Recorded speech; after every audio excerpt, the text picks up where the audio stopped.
अस्सलाम वालेकुम नाज़रीन, मैं डॉक्टर अजीम साबिर और आज हमारा जो मौज़ूअ गुफ्तगू है वो है कैमल मिल्क और डाइजेस्टिव सिस्टम। आपको सोसाइटी में डिफरेंट बातें सुनने को मिलती हैं कि कुछ लोग कहते हैं कि जी हम मिल्क वगैरह पीते हैं तो हमें हज़म नहीं होता। वो बेसिकली उनका जो डाइजेस्टिव सिस्टम है उसकी कैपेसिटी नहीं होती कि वो उसको हज़म कर सके। तो इसी हवाले से आज हमारे साथ डॉक्टर उमैर अली मौजूद हैं जो कि फूड साइंस के एक्सपर्ट हैं। इनसे एक्सपर्ट ओपिनियन लेते हैं कि डाइजेस्टिव सिस्टम को कैसे बेहतर किया जा सकता है और कौन सी रोज़मर्रा ज़िंदगी में अशिया हैं या कौन से जूसेस या कौन सी ड्रिंक्स हैं जिनको हम यूज़ करके अपने डाइजेस्टिव सिस्टम को बेहतर कर सकते हैं। वेलकम डॉक्टर साहब। वालेकुम सलाम। वालेकुम सलाम। डॉक्टर साहब, डाइजेस्टिव सिस्टम जैसे कि मैंने नाज़रीन को पहले बताया, इसके बड़े इश्यूज़ हैं। तो अक्सर लोग कहते हैं कि हमें दूध भी हजम नहीं होता, जबकि दूध जो है एक प्रॉपर डाइट में शामिल है। तो क्या रीज़न है कि दूध क्यों नहीं हजम होता?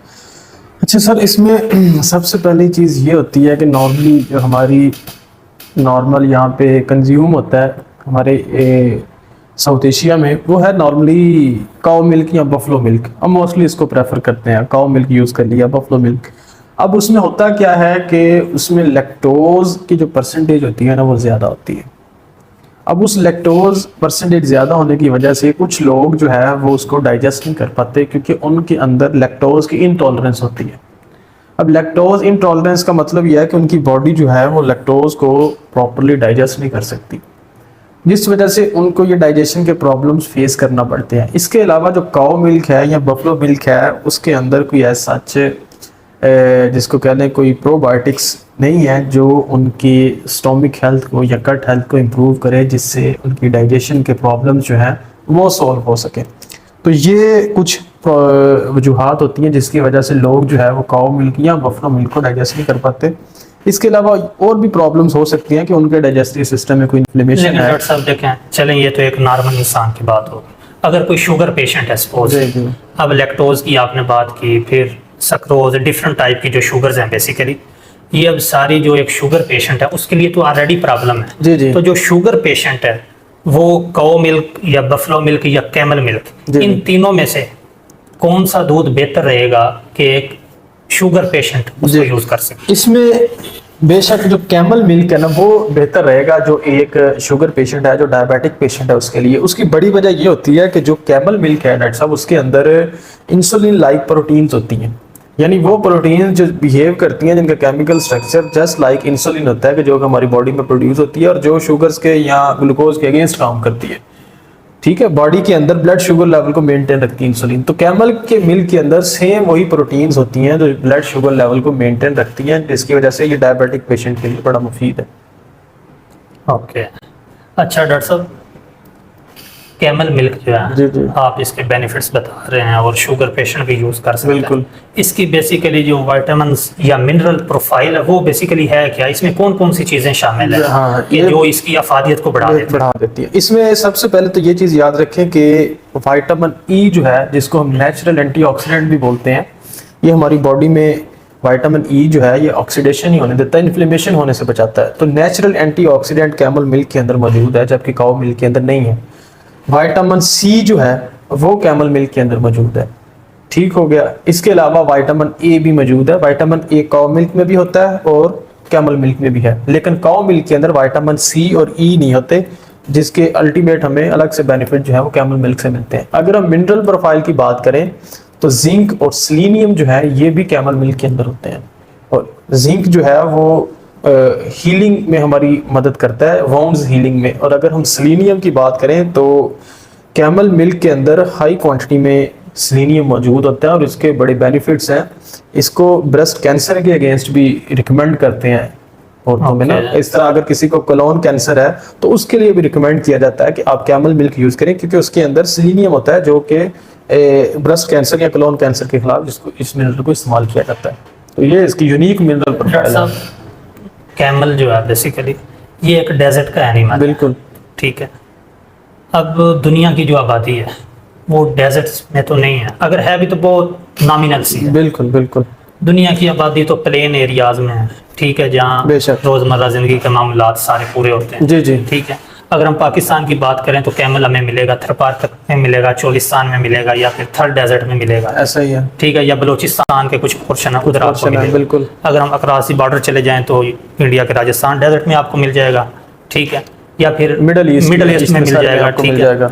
लेकिन इस रीजन के लोग तो कैमल मिल्क से यानी कि खतर का फ़ायदा ले सकते हैं, बिल्कुल ले लेकिन सकते हैं। जो लोग माउंटेनियस रीजन्स के हैं या प्लेन एरियाज के हैं, ठीक है, जहाँ काउ बफलो ऑलरेडी ज़्यादा है और इजीली अवेलेबल काउ का मिल्क या बफलो का मिल्क, बिल्कुल। तो इसमें ऐसी क्या आप यानी कि ना यूनिक बात कोई ऐसी बताएं कि वो लोग जो प्लेन एरियाज के हैं या माउंटेनियस पट्टी के लोग हैं, ठीक है, या दुनिया के किसी भी इलाके में जो लोग रहते हैं, वो प्रेफर करें कि हमें कैमल मिल्क ही चाहिए।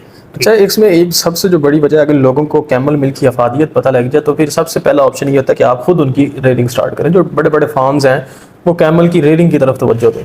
अगर फिर भी ये नहीं होता तो हर कंट्री के अंदर, हर सिटी के अंदर बड़े बड़े मेगा स्टोर्स हैं और कैमल मिल्क वहाँ पे मौजूद होता है। जस्ट लाइक जिस तरह आप ऑल पर परचेज करते हैं, आप मिल्क पैक परचेज करते हैं, अगर आप चले जाएं ऑस्ट्रेलिया चले जाएं, इसी तरह आप अगर फ्रांस या जर्मनी जाएं तो वहाँ पे स्टोर्स पे कैमल मिल्क के भी प्रोसेस फॉर्म में वहाँ पे मौजूद होता है, तो लोग वहाँ से उसको परचेज करके कंज्यूम कर सकते हैं अगर वो इन सारे बेनिफिट्स को लेना चाहते हैं, क्योंकि यूनिक इसकी प्रोफाइल है।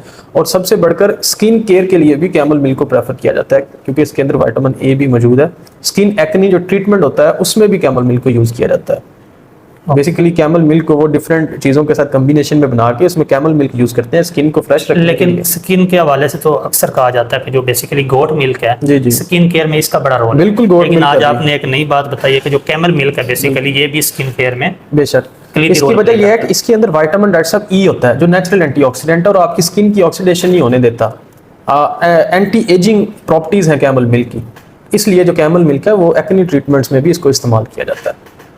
अच्छा डॉक्टर साहब, बेसिकली मिल्क हम पीते हैं जी जी कि हमारे अंदर प्रोटीन्स, फैट्स, ये चीज़ें इंटेक। जी जी अब ये काउ मिल्क है, बफलो है, कैमल है, ठीक है, जी, जी। इन तीनों में से कौन सा मिल्क ऐसा है जिसमें ये सारी चीज़ें प्रपोर्शनल वाइज ज़्यादा हों और हमारी सेहत के लिए भी बेहतर हों और इन फ्यूचर हम उसको रिकमेंड भी कर सकें। अब जैसे देखें छोटे बच्चे हैं, ठीक है, उनको जो मिल्क है वो हजम नहीं होता, बिल्कुल ऐसा ही है, ठीक है, बिल्कुल ऐसा ही। वो अलहदा से डब्बे वाला मिल्क, फार्मूला मिल्क यूज कर lactose free I think milk वो यूज़ कर रहे होते हैं, ठीक है। तो अगर हम नेचुरली यानी कि मिल्क यूज़ करना पड़े तो हमें गोट का करना चाहिए, काऊ का करना चाहिए, बफलो का करना चाहिए, या फिर कैमल का करना चाहिए? अच्छा डॉक्टर साहब, इसमें एक चीज़ याद रखें कि जो काऊ मिल्क या बफलो मिल्क होता है उसमें कैजीन टू वे रेशो जो होती है, ये प्रोटीन है कैजीन और वे, इसमें जो कैजीन और वे रेशो होती है वो होती है 80:20, यानी कैजीन 80% है और 20% उसके अंदर वे है। अब जो कैमल मिल्क है उसके अंदर जो कैजीन टू वे रेशो होती है वो होती है 40:60, यानी उसके अंदर 40% कैजीन है और 60% उसके अंदर वे है।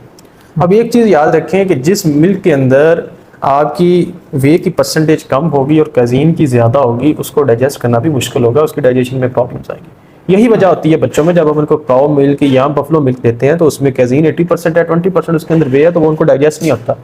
और जो फार्मूला मिल्क होता है उसके अंदर वो सिर्फ करते यही है कि उसमें वो कैजीन परसेंटेज कम कर देते हैं, वे परसेंटेज बढ़ा देते हैं ताकि स्टोमिक जो है वो उसको ईजिली डाइजेस्ट कर ले।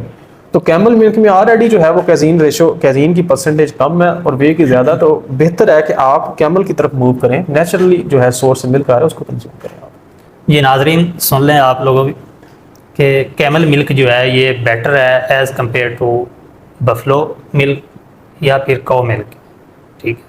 तो डॉक्टर उमैर अली रिकमेंड करते हैं कि जिन लोगों का डाइजेस्टिव सिस्टम का प्रॉब्लम है, जो लोग दूध भी हजम नहीं कर पाते, और वो इवन कैमल सब मिल्क इसमें आप एडिशन कर लें, जिसको इवन जॉन्डिस का इशू है, यरकान लिवर डैमेज है जिस आदमी का, वो भी उसको भी रिकमेंड हम करते हैं कि आप कैमल मिल्क जो है उसको इस्तेमाल करें, क्योंकि ये जो मिडल ईस्ट कंट्रीज़ हैं वहाँ पे बाकायदा तौर पर जो डॉक्टर्स हैं वो रिकमेंड करते हैं, ऐसे केस रिपोर्ट हुए हैं कि कैमल मिल्क उनको रिकमेंड किया जाता है कि आप ये यूज़ करें जॉन्डिस के ट्रीटमेंट के लिए।